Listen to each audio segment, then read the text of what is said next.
Some of the most popular public services, the offerings that make a community what it is, run at the municipal level in Massachusetts. Police and fire departments, libraries, and local road maintenance are mostly managed by city and town officials. Many communities have their own K-12 school districts, too, or they join with neighbors to form regional districts. And all of that relies on municipal budgets. But getting the math to work is growing harder and harder for budget writers in city and town halls. With fast rising health insurance costs, sluggish growth in state aid, and constraints on property tax growth under the state law known as Proposition 2.5, municipal leaders say they are increasingly struggling to avoid cuts. The Massachusetts Municipal Association, which represents cities and towns across the state, did not mince words when it published a report last month likening the outlook to a, quote, perfect storm, end quote. So what does the road ahead look like? Our guest today will try to answer that question and more. I'm Chris Lisinski, and this is the Codcast, CommonWealth Beacon's podcast about policy and civic life here in Massachusetts.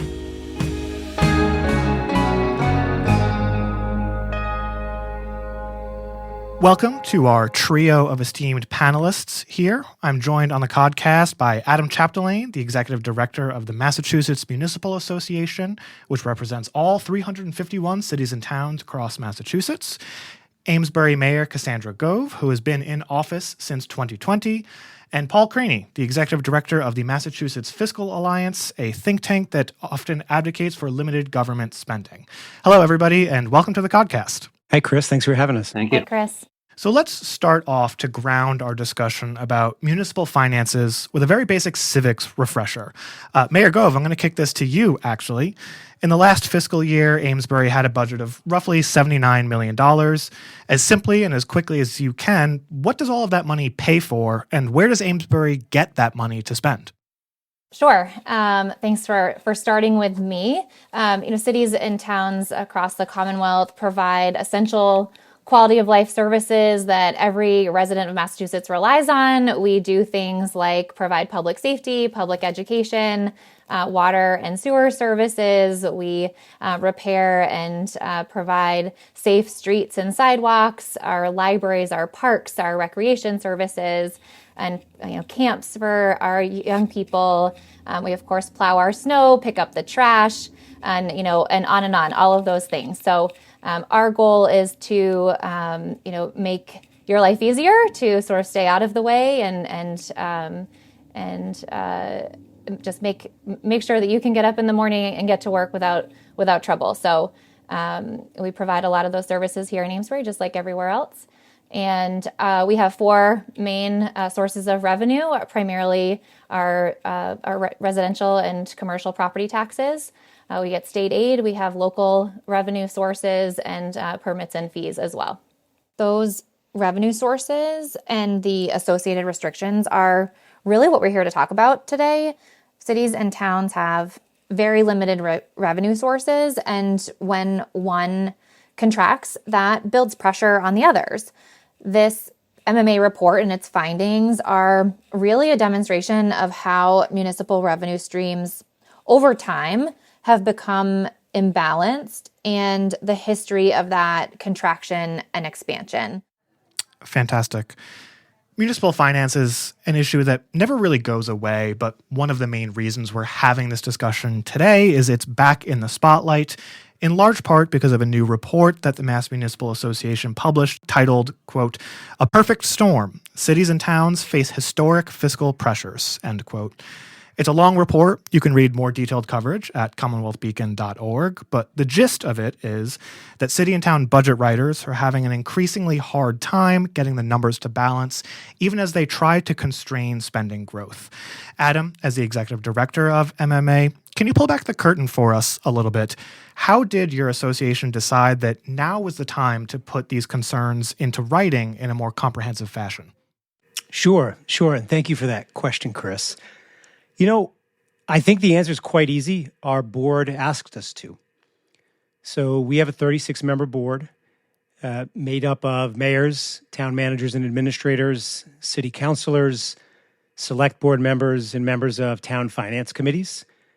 And they came to us actually now several years ago and said, we need to put together a comprehensive study of the pressures facing cities and towns from a fiscal perspective. And I think when we dug in, there wasn't a lot that was surprising in what we found in the report, as you referenced. Rising costs, limited revenues, coming together at a time and over time to put a lot of pressure on cities and towns balancing their budgets. If I had to go a layer deeper and explain why now, I think it's a combination of a slow erosion of the ability to meet need with diminishing state aid on an inflation-adjusted basis, the restrictions of Prop 2.5, but then the really sort of incendiary pressure of significant inflation.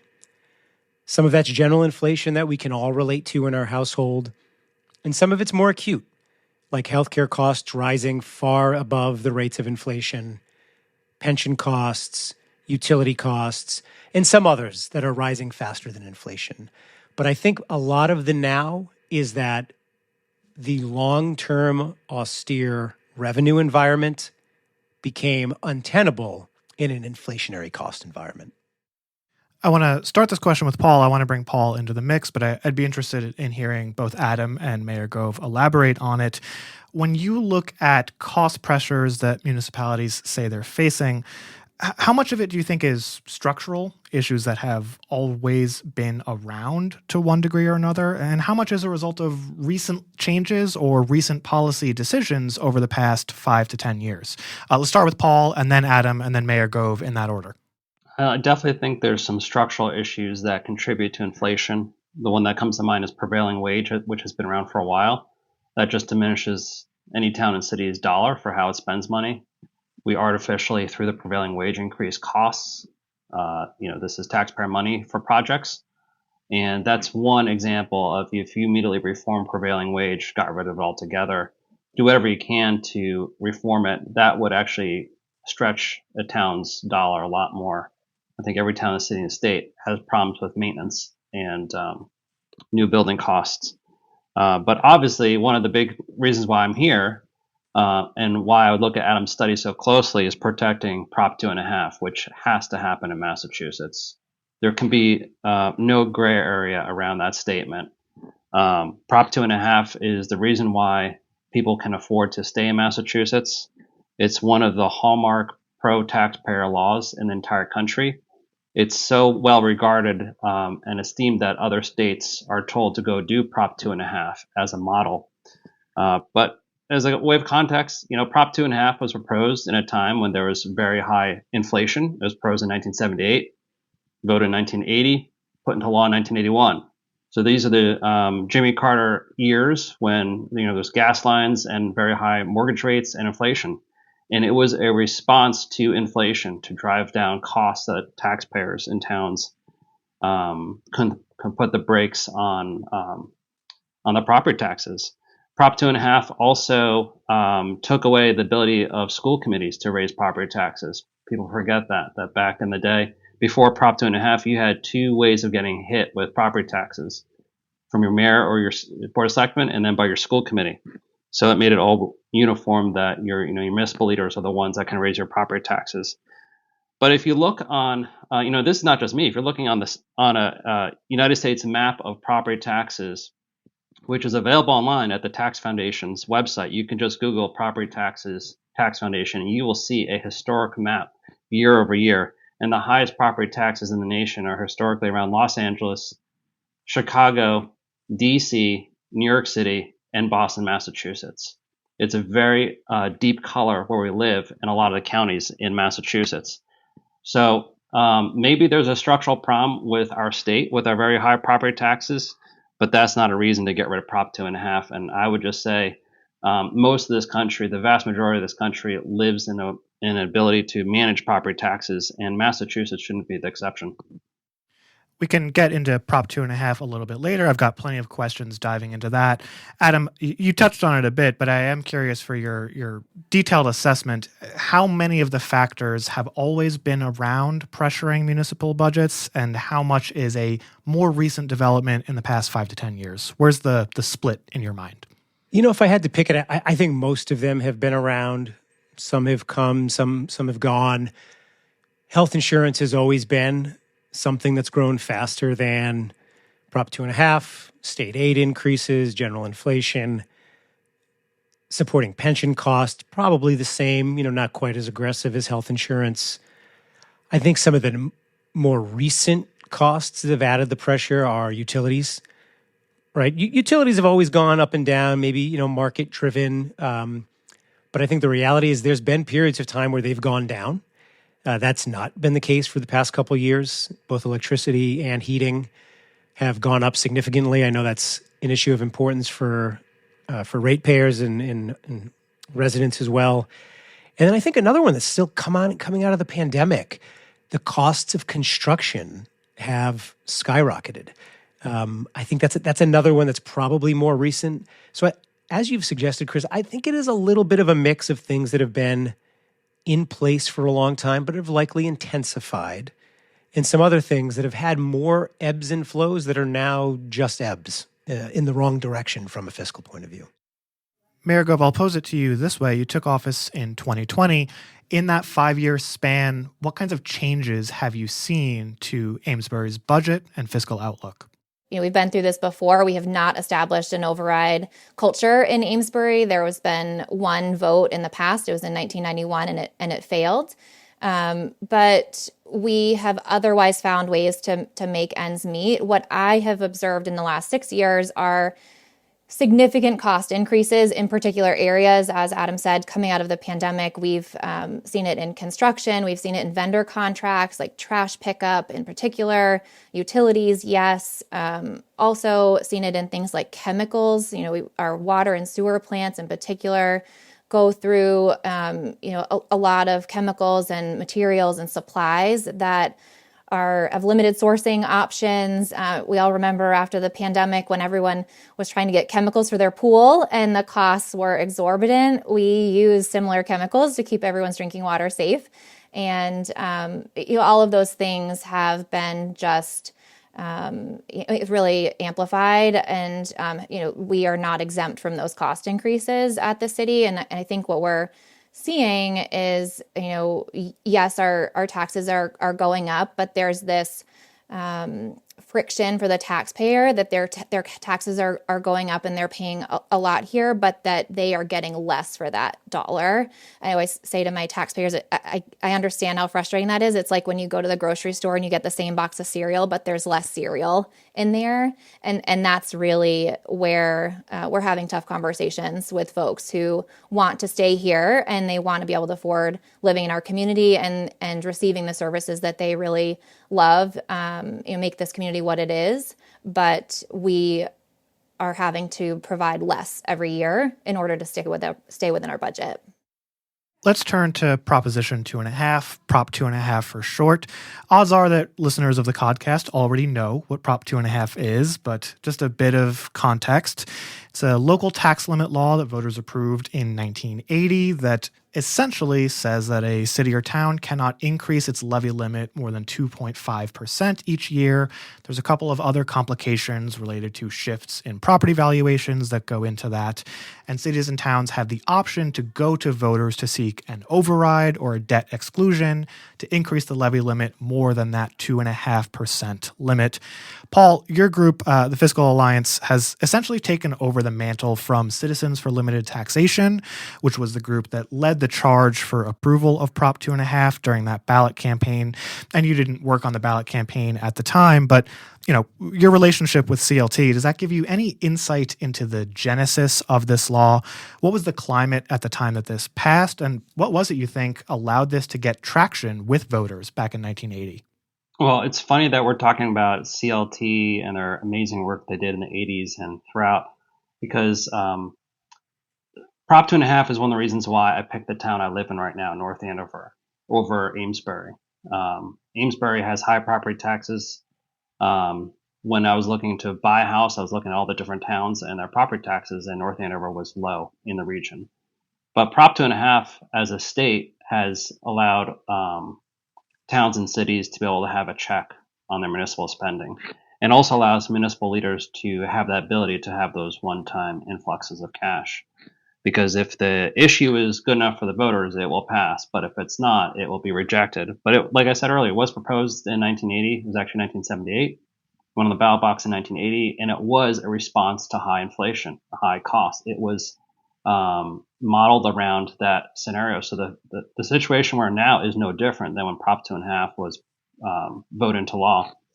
And you're right. It looks at the levy limit, and all of us kind of know what that means. But in practicalities, we kind of forget that means that the town has this ability to raise the overall levy of 2.5%. If you look at the state of Florida and California, they have something similar, but actually quite different, where their property tax law caps assessments, and that's created some issues in that state. As a homeowner, you could say it's good because you've lived in the same house for 30 years and your assessment rate is really low. Therefore, your property tax is low. But the indirect result is that people don't leave their homes and new people can't move in. And when new people move in, their property taxes are very high. Prop 2.5 doesn't do that. It's the levy limit. It gives towns and cities that ability to have some leeway and freedom to raise the overall levy. And of course, everyone knows in Massachusetts more recently that the assessment levels have been increasing quite a bit. So for towns and cities, they can all do that, and most of them have. So that's why I think the voters have gotten so used to Prop 2.5 is because they're very familiar with it. It does, on paper, it's very balanced for town leaders that want to spend a lot of money on projects, and it's very balanced for property tax owners who want to keep them in check. And ultimately, it's the towns and cities voters who get the final say in these matters. So I think it's a great law. We know the folks from Citizens for Limited Taxation when we started out Mass Fiscal. Unfortunately, 2 of the 3 founders have passed away. God rest their soul, Barbara Anderson and Chip Faulkner. But Chip Ford is still around, and I talk to him quite often. And every time you talk to Chip Ford, you learn so much about how this came about. Because ultimately, it was just a bunch of people come up with really good ideas that have become a model for this country now in Prop 2.5. Adam, as the head of MMA, which represents all 351 cities and towns, as we've noted, you have the closest thing to a bird's eye view on city and town halls.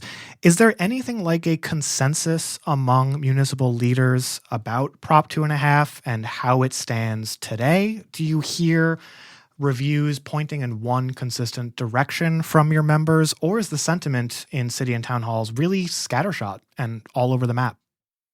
So if I could, I'd like to sort of build a little bit on what Paul said and then talk about what you just asked, Chris. I think I agree with a lot of what Paul said about Prop 2.5. When it came into place, there was sort of a property tax revolt sweeping the nation. Massachusetts was not unique in putting it in place. And I often say, even when talking to local officials, there's a genius to Prop 2.5 in that it inverted before it, a city or town in a school department could say, we want to spend X, let's tax Y. So local budgeting was expense driven. Prop 2.5 completely flipped that around and made local budgeting revenue driven, saying you can have X, now figure out Y and how you want to do it. And in a lot of ways, that is a great way to build trust with your taxpayers and your residents and to live within your means.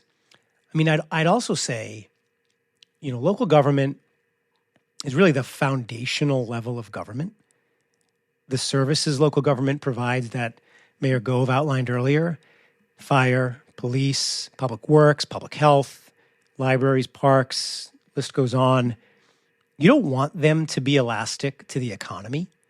You want them to be a base level of services that are provided and can be counted on over time.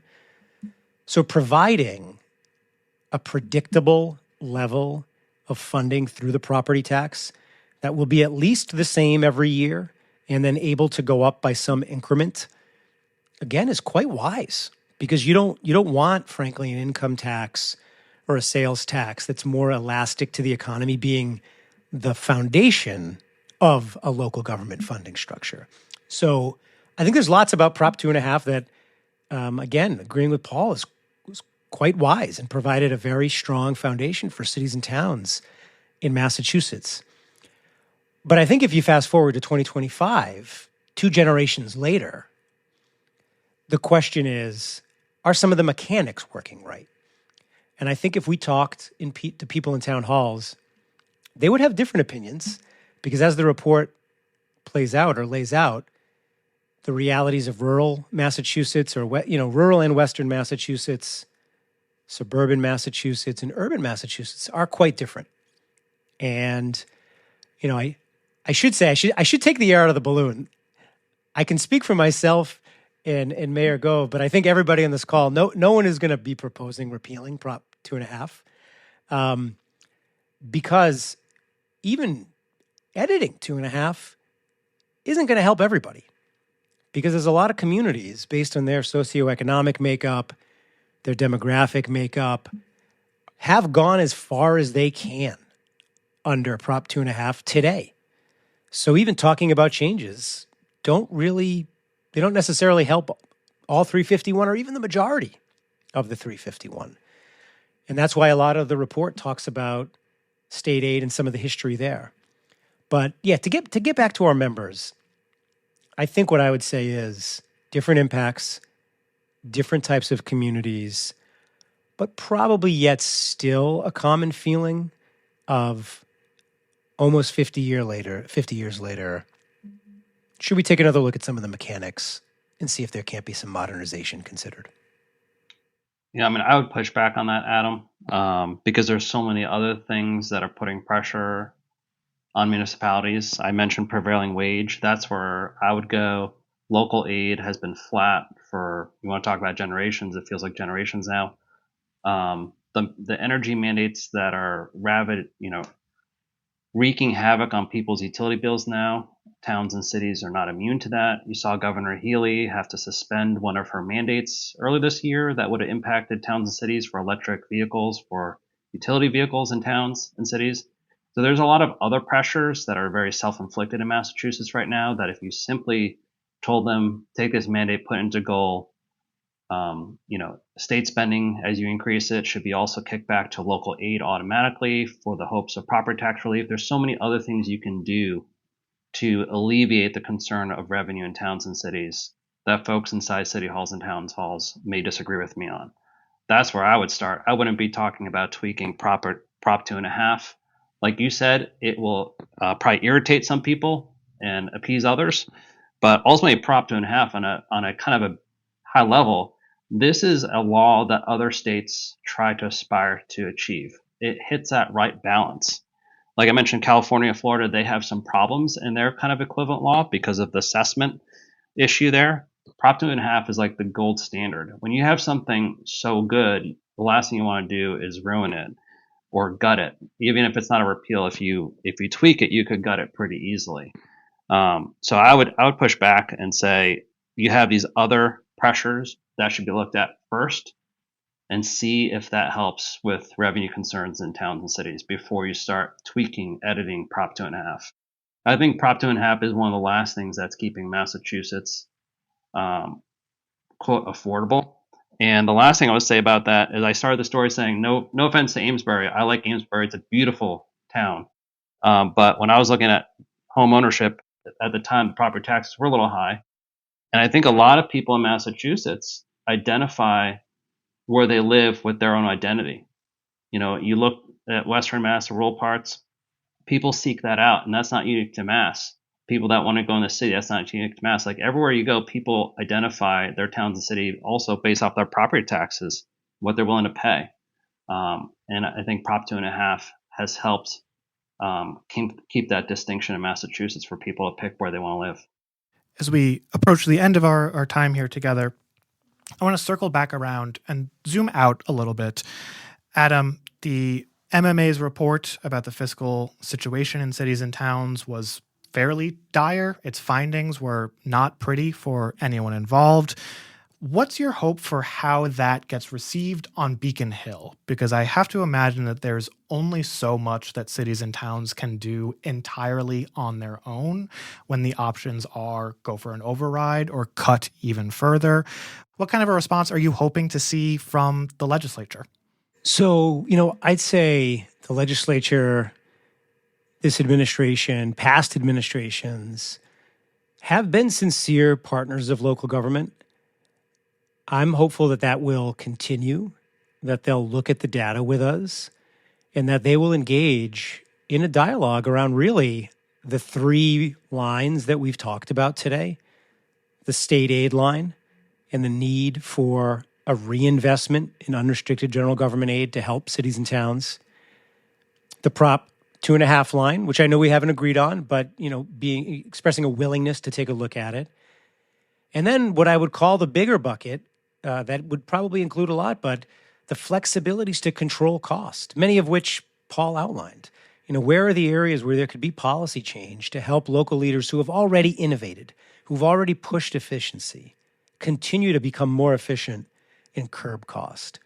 So what we hope to do over the course of the next few months as we work on our recommendations and roll those out before the end of this calendar year is work with legislative leadership, the administration, as partners who we know care about the importance of local government, to try to figure out where solutions might lie to alleviate the stress outlined in the report.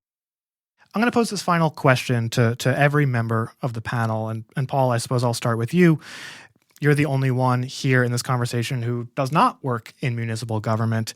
Who has the power to solve the problems that city and town leaders are facing?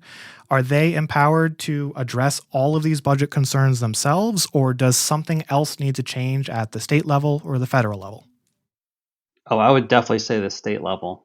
I mentioned some of the climate mandates that are now impacting cities and towns, jacking up ratepayer costs, not just for residential and property owners, but for municipalities. I mentioned Maura Healey having to delay her EV mandate for municipal vehicles. These come at a cost. These are bared on the taxpayers of towns and cities. I mentioned prevailing wage. We have some of the highest costs for prevailing wage in the nation. Just reforming prevailing wage would do a lot to stretch $1 for maintenance and new construction costs. And I would just caution Adam and his group that if you lay before the legislature the idea of modifying Prop 2.5, which could essentially gut it, while that may make some people pleased in city halls and towns halls, on the other side of that, property tax owners will revolt. The reason I say that is because Massachusetts is already paying some of the highest property taxes in the nation. Some of these counties in Massachusetts, the property taxes are not that far off from the suburbs of New York City. If you don't address property tax costs, people will act in a way that's going to be a lot worse than what we're doing with Prop 2.5. You'll have flight, you'll have calls for assessment caps, and that will really damage the state economy in ways that we're not even thinking about right now. So I would say leave Prop 2.5 alone. Look at the legislature, look at the governor, ask them to modify some of these very stringent, rigid rules that are driving up costs. And of course, most towns and cities, the number one issue that they're paying is not the chemicals for drinking water. It's going to be the cost of education in their towns. Most towns and cities, the number one budget buster are education spending. Look at the biggest cost in these towns and try to reform it. We're all sympathetic to drinking water, but the fact of the matter is that's not usually what's driving up costs. That's not what a Prop 2.5 override is called for. It's usually for education. So I would encourage every town and city just get in there and see if you can lower those costs for education. Adam, closing thoughts. Who has the power to solve the perfect storm that MMA has highlighted in its new report? No level of government or individual alone has the power. There's no monolithic solution to the challenges facing cities and towns. It has to be a team effort. I think there's federal portions. Some of that is in terms of where there could be federal aid, but more likely where there are federal mandates that put costs on cities and towns. State government certainly plays an outsized role in Massachusetts with how much control they exercise over what cities and towns can and can't do, as well as the revenues they provide to cities and towns. So the state government in this situation will play a very large role. And cities and towns also play a big role. I said it earlier, they already are very innovative, very efficient, deliver high quality of services, but working as part of a team with other levels of government, there is more that can be done. There's more cost that can be curbed through good reform, through regionalization, through shared services. So not to give you the everybody answer, but it truly has to be a team effort if the challenges outlined in the report ever want to be addressed. And Mayor Gove, we will end with you. To whom are you looking for support, for aid, for relief to help Amesbury navigate its own budget pressures? Yeah, I mean, to build off of really what both Paul and Adam have said, I think we need partners at every turn, not just at different levels of government, but we need people from the private sector to work with us too. We need the best to come to the table with us, to be creative, to come up with new solutions, different ideas. Yes, it's everything from education to drinking water to public works and public safety. And, we have a lot of vendors. We have, unions and contractors and developers. We have all of these people that we work with who are at some point involved, right? Banks, lenders. There are so many people involved in what we do at some level that we need everyone to be part of the solution and work with us to understand how we got here and to think about how we move forward.